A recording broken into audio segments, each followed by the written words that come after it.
ఉదయము భూపాలపల్లి జిల్లా district transport officer Venkanna గారు రోడ్డు ప్రమాదంలో మరణించడం అన్నది రవాణా శాఖ చాలా విచారం వ్యక్తం చేస్తూ ఉంది. విధి నిర్వహణలో భాగంగా ఒక సమర్థుడైనటువంటి ఒక కమిట్మెంట్ ఉన్నటువంటి అధికారిని కోల్పోవడం అనేది రవాణా శాఖకు ఎంతైనా తీరని లోటు.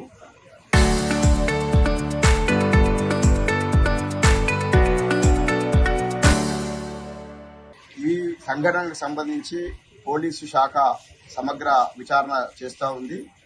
ఒక లారీ అక్కడి నుంచి డ్రైవర్ లారీకి సంబంధించినటువంటి ఒక టిప్పరు వస్తూ మన వెంకన్న గారిని గుద్దుకున్నట్టు ప్రాథమికంగా మనకు తెలుస్తుంది. తదుపరి విషయాలన్నీ మనకు విచారణలో తెలుస్తాయి. ఆ విచారణ అన్నది పోలీస్ శాఖ ఇటు రవాణా శాఖ సమగ్రంగా విచారణ చేసి తదుపరి విషయాలన్నీ మనకు అందుబాటులోకి వస్తాయి. ఈ సంఘటన చాలా విచారకరమైనటువంటి విషయము. ఖచ్చితంగా రవాణా శాఖ కూడా ఖచ్చితంగా ప్రగాఢ సానుభూతి కాకుండా వారి కుటుంబానికి కూడా అండగా ఉంటాము.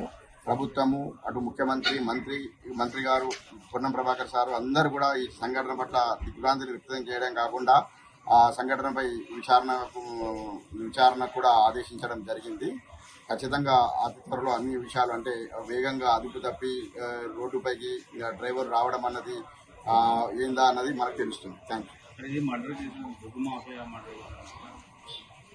ప్రాథమికంగా అయితే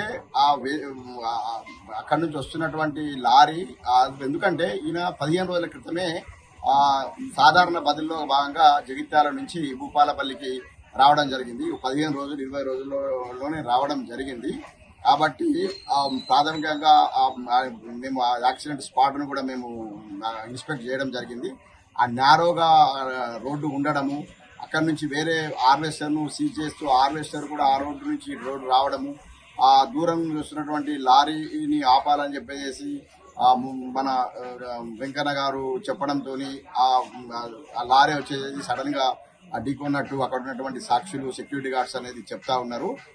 తదుపరి విచారణ అంతా ఇప్పుడు కరెక్ట్ కాదు, ఎందుకంటే పోలీసు శాఖ వారు దాని సమగ్రంగా విచారణ చేస్తారు.